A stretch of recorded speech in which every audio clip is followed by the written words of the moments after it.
Hi, Timonium Racing fans, and the countdown is on. A couple of more days here at the Big T, wrapping up a fantastic Saturday afternoon. Yesterday, I'm Dave Rodman, along with Frank Vespi. Sunday racing here, cloudy skies, some really nice temperatures, perfect fair weather conditions. Fair weather conditions, get it? You're a fair weather fan. That wasn't intentional. Here at the Big T, as we look ahead to today's program, we'll give you some helpful hints, hopefully, and a few winners scattered here and there, hopefully, between the two of us.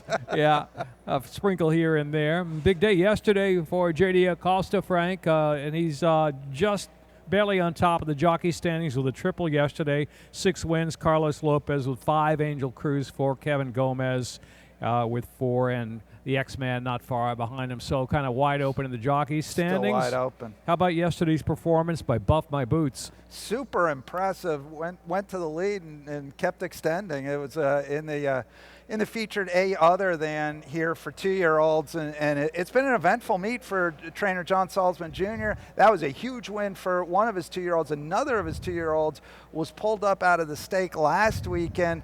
The good news is all's well that ends well. It turns out he just got a little freaked out, had some dirt in his face, didn't know quite what to do. He's good. In fact, he's back on the work tab. So it's been quite a meet for John Salzman Jr., but things are looking good for him heading into the fall meet. Yeah, that's great information. Good note from him yesterday in your interview. Horse is going to be okay. That ran in the stake last week in the Timonium Juvenile, in case people were wondering. So he's got 2 really nice 2-year-olds on his hands at least. Yep. Maybe more, I'm sure, for right? Sure. Yeah. Well, look for them in Maryland Million coming up in October. I've always been a Buff My Boots fan since the claiming debut at Laurel, right? It was made in 25, right? Wasn't it? Yeah, it was made in 25, and he won off by 10, then tried the turf at Colonial. That didn't go so well. Back on the main track, looking good. Yeah, on my early list there for Maryland Million. Let's go to the action today. Track is fast here at Timonium, Frank, and we'll give you the scratches as we go along here to start the day. That early pick 5 with a 12% takeout. We have 2 pick 5s, same wagering menu as you're used to at all the Maryland tracks at Laurel Park and Pimlico. Early pick 5, late pick 5 with carryover, your 20-cent pick 6 as well, and high 5s in races with 7 or more wagering interest. No scratches in the opener. Where'd you lean here in the first at a half mile? I ended up with Rayford, the Ann Merriman trainee. This is a runner dropping down out of maiden 10 here to the bottom to maiden 5. And I feel like this is a horse that has done his best work sort of on the outside, and he's drawn all the way outside today. He's shortening up to 4 furlongs. We'll see how that works for him, but I feel like he's in the right spot. And one of the interesting things, you'd normally expect 4 furlongs to really play to inside horses. Big T this year, the outside of the course has really been holding its own. Yes, it has. I think very fair. It's not necessarily a big advantage to be down inside here at Timonium. Track very fair on Friday afternoon. I thought fair yesterday afternoon as well. I agree. Yeah, a little quicker times this weekend than we saw on opening weekend, just of note. I talked you into it, didn't I? Rayford on the way out last night. I'm like, what does Dave see in this horse? Oh, yeah, maybe I make that case. Upon further consideration, I did have Rayford on top and switched my pick to the 5. I don't know. I think he's kind of between these 2 horses. Going a half mile, Raven Rahi had good speed at Charlestown for a while, but kind of got caught outside of 2 other horses down the backstretch heading for the turn in that run of the far turn. I wasn't super impressed with the finish up, but probably could have more speed than Rayford, but don't let that half and 48 last weekend fool you for Rayford. That was a hot pace for the level. Again, the track a little deeper last weekend here at Timonium, so would be surprised to see him on the engine today. 5, 6, 6, 5. I could have flip-flopped it with no surprises there. We're both in the same spot. Anything else to talk about? Well, layoff on the 3. Heated battle. For trainer Michael Arrow, not a good stat in the layoff for Arrow. Horse seemingly would have to improve a little bit here and show some early speed, but it's been off a while, maybe freshen. We'll see kind of lick. One nice gate work for that horse getting prepared here too. That might stand him in good stead in this 4 furlong event. Second race, no changes. A distance about 6 1/2 furlongs, and let's see. I went to the 3 in here. Calypso Ghost. To that there's Gold. Franco's a horse I've got in the money here, but a bigger price. Michael Jones Jr. been known to put a few long price winners over on us. I know that. Yeah, I felt like, two back this horse ran, I thought, obviously really well, went right to the lead and then went on to win. Last out was taking pressure inside and out. It was a little bit of a rugged trip. I thought really stayed on pretty nicely. Feel like this is a horse that has moved forward nicely and could make some noise in this spot. I went to Calypso Ghost only because Ms. Headley, who beat her last time out by 9 lengths when she ran third, was taking a big class plunge. She had run a $16,000 tag earlier in the year. Before that, she caught a muddy track. And, she's very, very consistent here. So I went to her on top here, giving her a slight edge over Dat Dares Gold. And she's kind of a grinding type filly, too, a mare with early speed. She's come from slightly off the pace when necessary in the past in some of her better races. They're looking for the trick here to get her back in the winner's circle. Her last win was on an off track at Laurel. Though we've got a couple of sprinkles in the area, I don't think it's going to affect the track today. So Dat Dares Gold. It's always sunny at Timonium, Dave. Come on. Yeah, here and Oaklawn, right? Yeah. Calypso Ghost beat. Dat Dares Gold beat Calypso Ghost back in the running line in May, but it was only by a neck. So there you go. Could have gone either way. You're right. A lot of these races today, I felt like this one being one of them, a lot of these horses look pretty much the same. You make a case a lot of different directions. Okay, third race, Scratch the 1 and the 2, Quality 2 Spare, and the 2 Super Glide in race 3. Agreement today for the first time in Moquist, a first-time starter by Nyquist. What do you know? You got some clocker information? Your private clocker been giving you information in the morning? I've got sources everywhere, Dave. Yeah. No, this is a filly by Nyquist making her first start. Dale Capuano, 27%. First starters in maiden special weight company. One of the sibs won at first asking, and 3 of the 4 siblings that have already raced were in the money at first asking, so there's a little bit of win early there. There's some good workouts on the tab. I mean, this looks like a horse all systems are go for. Yeah, it's a half-sister Nyquist out of Island Bound to a horse named Aloha West, who won, 3 days ago at Saratoga, and has put together back-to-back nice wins. Actually, last 2 numbers for that colt, a 102 and a 96. They started maiden special weight, so my guess is she can run a little bit, and she's a half-sister to Aloha West. That's all you need to know. That's my source tells me that. Your source tells you that. Right. Okay. So if she can't run or maybe needs a race, Mexicali Rose off the claim, you don't bite. I bite a little bit for that one. Off the claim, Carlos Mancia. I thought her first race was better than her second outing.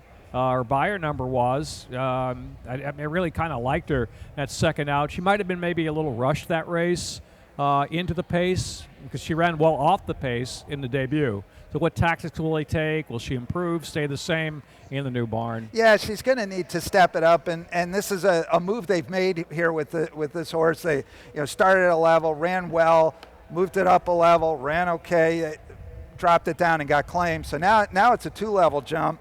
I guess I felt like I wanted to take a little bit of a wait and see with this one. All right, I'm getting a couple of late changes in the 7th race. Xavier Perez on the 2. And Scratch the 6. Well, Prince Pikachu. Oh, well, that was one. Seems consequential. Okay, yeah. Okay, we'll get to that later. I just want to make sure I've got them all before we roll to the later races. 8th race, number 3, Lady Clow is a late scratch, who was my top pick. That's consequential. That is consequential. Okay. All right, let's go to the 4th. Let me just jump in one last thing on this race. Did want to mention the 5 horse here in the 3rd race, Jinamaya. Another Nyquist filly out of Lady Sibilia. Folks who are Maryland racing fans might remember Lady Sibilia made $700,000, won the Grade 2 Barbara Fritchie, was a terrific racehorse for trainer Robin Graham and the Wrights. So this is the first foal to run out of Lady Sibilia. Very interested to see what she looks like. Not only that, but Lady Sibilia, if you remember, was ultra fast. Horatio Carmana's big horse back in the day. Yep. Yeah. Very nice mare there. Also 2 Nyquist horses. One Pretty half the Aloha West is 7, and Lady Sibelia is full here. Gina Maya in the 5 horse. Couple of first-time starters. Okay, let's go to race 4, and no scratches in the 4th race. A couple of horses, Frank, out of the Imperial Moon race. They both interest me. Hashtag Lucky, who's an 11 race maiden, and Moonbez making second start with blinkers on. Yep, we both. We're not seeing double. We both did that. We both like this. So I like the blinkers on move by Kieran McGee. He is 20% with that move. Period. Yeah, and I don't mind that first out. That was against better at the maiden 40. Chased the 6-5 favorite and backed out. These things happen. This horse is spotted nicely for second start here, for a second start. Every reason to think she can move forward. As you say, blinkers go on. I think there's a lot to like. And the one Hummin' the Funk was entered last week, and we got canceled because of the lightning the last couple of races. I picked her in the money at the time. I think it was a lower level, though, I believe. Not sure. Just to the fact that she ran a Colonial going long on the turf and shortening back up turf to dirt. Maybe a little fitness there for Hummin' the Funk. But it looks like the 2 and the 5 coming into that really, really fast race for the maiden 40 level, won by Imperial Moon, who was 8-length winner that day. Yeah, much the best that day, but it looks like it's probably going to come back a strong race. So my question mark horse in here was the 4, first-time starter of the Neil Morris barn, Great Notion on a coast and along. It's a half-sister to Sick Pack Sarah, trained by Salzman, and that horse has she had a lot of early speed. So it took her a while to come to the races, so I don't know what's up with that. We'll see if she's quick enough to win at first asking at 6.5 furlongs. Yeah, that's a little bit of a heavy lift, but Neil Morris, knows how to get horses ready to go routes of ground for sure. Mm-hmm. So I like you. I gave that horse a good look. I ended up not using her, but I gave her a good look. She was kind of my alternate selection in case someone scratched underneath. But I mean, we both agree the blinkers on, and Kieran McGee, who's second in the trainer standings behind Claudio as we come into today. That's it. 5th race, scratch the 4 despite odds. And I thought kind of a wide open race, but we wind up on the same horse. I wonder if it's for the same reason. I just liked his last race. That was the reason. He chased the pace, made a bit up into a good pace that day, dropped back a bit, came on again, the old rebid comment. I know he's off the claim, a new barn, but he's gone from barn to barn. He's been in several different barns and kind of held somewhat of a form, very consistent in each barn, picking up checks. So they give a shot today to Solomonic, that 3-turn mile. I completely agree with you, and I actually, interestingly enough, so it just claimed by Ferris Allen, first start in Ferris's barn. Ferris is 2 for 6, first off the claim, raising a horse 50%, which he's doing here, moving up from 8 to 12.5. So felt like that it's a small sample, obviously, but it suggests that they tend to be well spotted when he does this with them. So and this horse completely fits with this group. And I hope he's in front with a quarter of a mile to go, because then I can say it's the Ferris Allen trainee going past the Ferris Allen wheel. You have been dying for that, haven't you? Yes. So if anybody's listening, to the front at the quarter pole past the Ferris Allen wheel. All kidding aside. Kevin Gomez, pay attention. Pay attention. I think he will. I think he'll be a forward factor. If he can retain his form at that point in the race, that's probably where he's going to be prominent. And we'll see through the last quarter what happens. Ferris is, new owner there, Spurger Way Stables, and he's actually done quite well for that barn, right? Yeah. He won a couple of races at Colonial. Right. And had a good Colonial meet. That's another angle there. We kind of agree underneath a little. What other? Yeah, the 3 is a big difference for me, Mozone, and it's a little bit of a hunch play, but I just absolutely love Mozone, the 3 horse. I love his last effort. That was a superior try. Now he's claiming 5, and he's moving up the ladder here, but the horse that won that day the music died, is no ordinary 5,000 claimer. That horse was about 4 races removed from being stakes placed, had just been competing against much better. I think that effort, if he could repeat it, which is a tall ask, fits in this group. I had that as a pretty quick race for the level. Again, that was last weekend, right? Yeah. And the track was a little deeper, only beaten ahead, so he can stand a little bit of a jump, I believe, in there. So, yeah, I can see him. Mr. Pete, first time here at the Hugh McMahon barn, coming off of races at Finger Lakes, had a run at Colonial. I don't know what to make of him. Maybe he can. I mean, that race on the sloppy track at Finger Lakes kind of factors him in the mix in here. So. Yeah, I agree. And Toledo factors him in here. Javier Toledo has not been riding much here at Timonium. 5 starts so far, 2 for 5. So he's picking his spots, and this is one of the ones he's picking. So. Okay. Let's go to the 6th race, Scratch the 4, Ignite the Night, the 5 Papaloo, Navin Mangali on the 6 Iron Pearls. In race 6 at 6.5 furlongs. It's the start of our final late pick 4 there, race 6. And I like Uncle Cecil today, coming off of a 3rd place finish at Delaware. Made the journey. The runner-up of that race came back to run big after that August 16th performance. So that kind of tipped me over the top. Yep. Then for the lowest level yet, Lacey Gaudet. Everything you say is I agree with, and in fact made the journey. The runner-up in that race jumped up to maiden 15 to win, and this horse has taken a step down. So that all seems like it's a pretty good spot for this horse. I'm always a little suspicious, drop it like a drop like that. But it's not, I guess, that much of a drop. But another other horse dropping in the Nicholas Kenny run, and we know that he's got some early speed that might work to his advantage. Down inside there, post 2. Magical Love, probably not faster than him. You're looking at the rest of the field. He's probably gone to the lead. Yeah, you'd it's kind of scary, right? I might have the wrong horse. No, it's distinctly possible. That was a pretty good try last time. He was dueling with a horse that was 4 to 5, the winner who was 4 to 5. So a horse that clearly seemed to tower over that field and stayed on fairly willingly until the very late stages. So that was a good effort, and yeah, he's a horse who could get loose here. Okay. Any other revelations there? We both got the 7. No other. Yeah. I actually had used Ignite the Night and Papaloo, and both are scratched, so my revelations are few and far between. So anyway. We'll move on. Okay. 7th race, scratch the 3, and 5, and the 6. Hold on to your turkey legs. Hold on to your turkey legs. What do you got? We got an alert here. I'm picking the 2, Holiday Avenue. How about you? I am not picking the 2. I use the 2 underneath, but I would. I think the betting public would like to hear you talk about the 2 horse, Holiday Avenue. They would? I believe they would. All right. Well, he's by First Samurai, who's only 10% with first-time starters. Doesn't bother me, right? That's fine. Working at the McCutcheon Training Center. My private clocker at the McCutcheon Training Center was sick the days he worked and did not see the work. I cannot believe you need better help. Well, yeah, I know. Yeah, we don't pay well. But the thing that pushed me over the top for this horse is, Prince Pikachu's scratched, who I thought deserved a little shot second out. So we got 3, 5, and 6 out of the race. I picked Quana, I believe, last time out somewhere in the mix, and he just ran okay.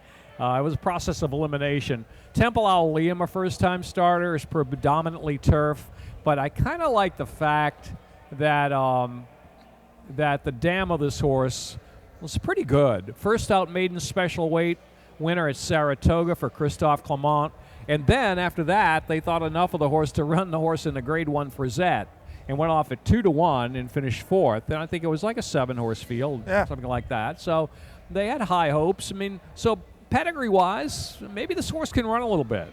Yeah, no, she was ended up being a 3-time winner, earned $127,000. Like I said, my private clockers don't ever get to that training center, so you have better information than I do. Guy, he's just, he goes out late and he misses all the works.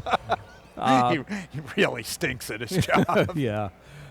What can you say? It's tough in the old labor force right now. No, I understand. I use the 7-horse just you're going synthetic to dirt. Well, the Brooks, this is Brian Brooks, was previously trained by Jerry Brooks. He's had a lot of success here at the Big T. He's had good success bringing horses from Presque Isle to here. He has. Which suggests that he, knows what he's looking for when he brings a horse here. This is a horse that has showed lots of speed on the synthetic at Presque Isle, which certainly is a thing that stands you in good stead going a half mile at the Big T. And interestingly enough, although this horse will no longer be in the 7 hole because of the scratches, the 7 hole is 4 for 6 at the meet going a half mile. Okay.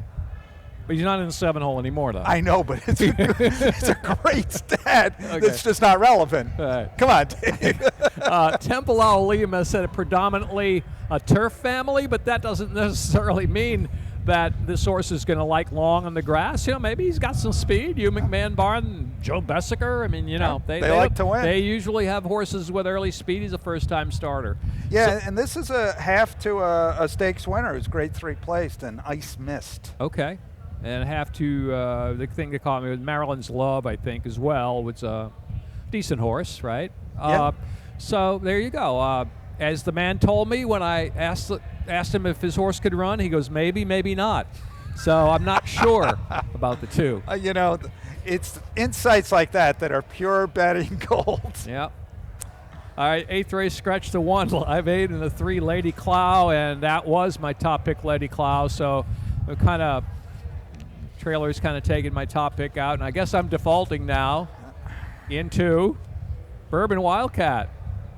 And you're defaulting in, or maybe wasn't. I know. Maybe you already. I love me some fancy princess here. You like you a 10-1 morning line. I shot, do. Let's take a little swing here with. Tell me. This horse third start off a little bit of a layoff, so right to improve. Last time, obviously, I don't know. I went back and watched that race. This horse was a minimum of 4 wide every step around the course. Could just never find anywhere to be. So I'm not going to sweat that one too much. They give the horse a month off, comes back, nice work. A bullet move, bullet half mile at Timonium. Horse has speed, has run some races that are good enough. Speed from the outside, I'll give it a shot.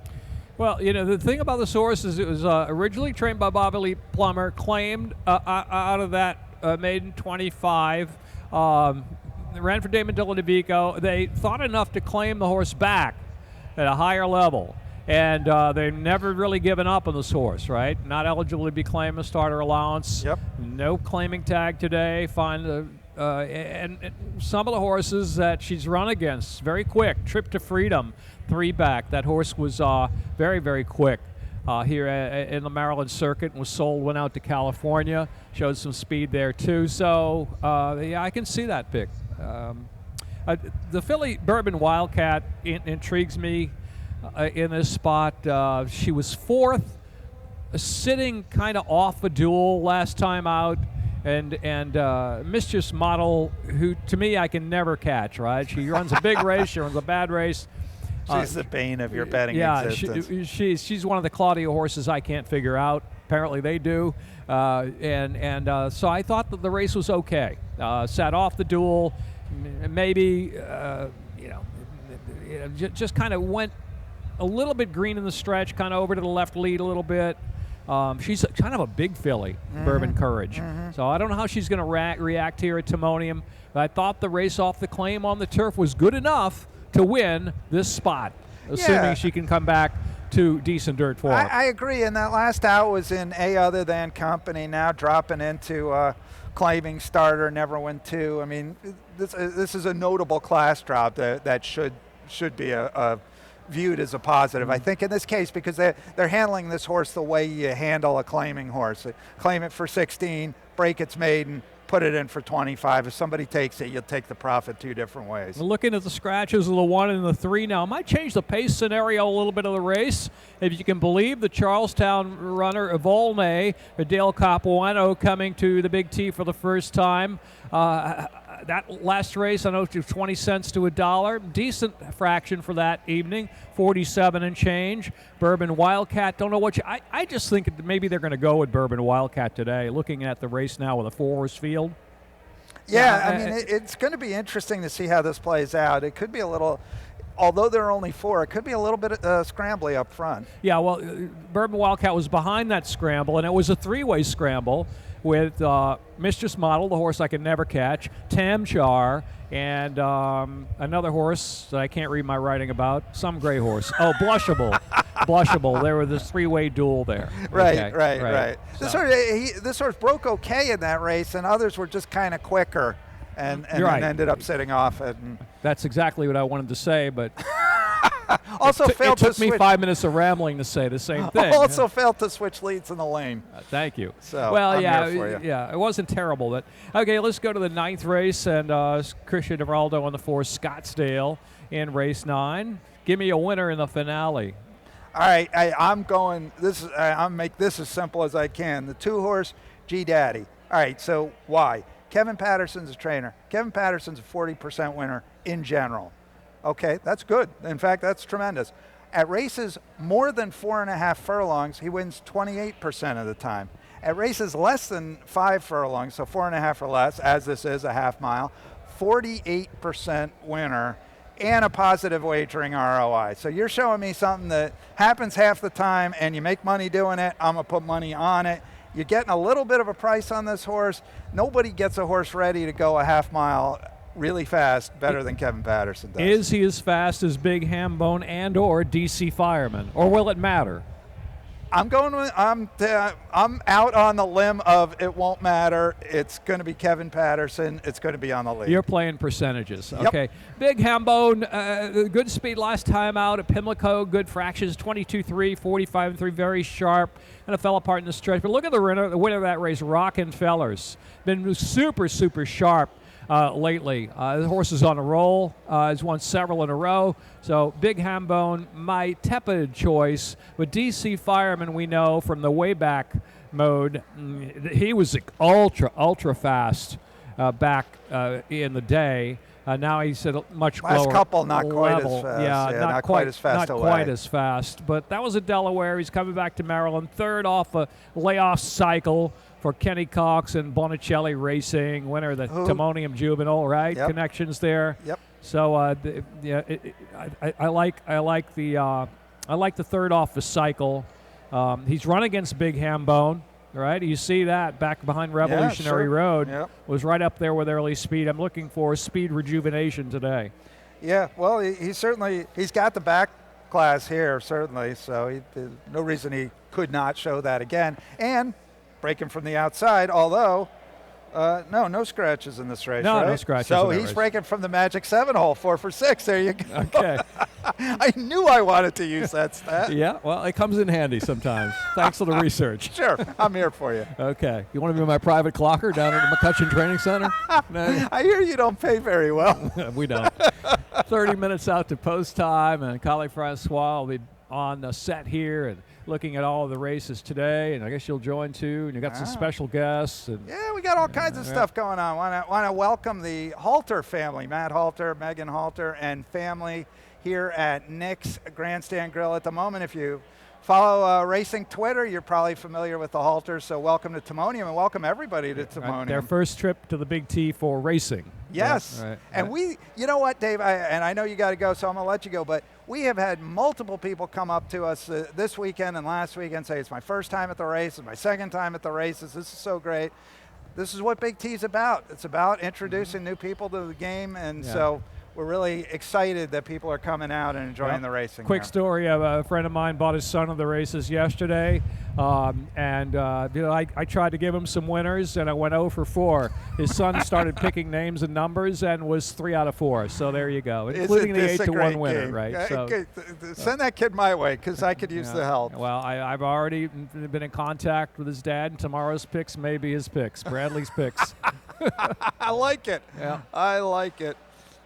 All right, that's it for our handicapping show. Good luck on all your wagers today here at the Big T and everywhere.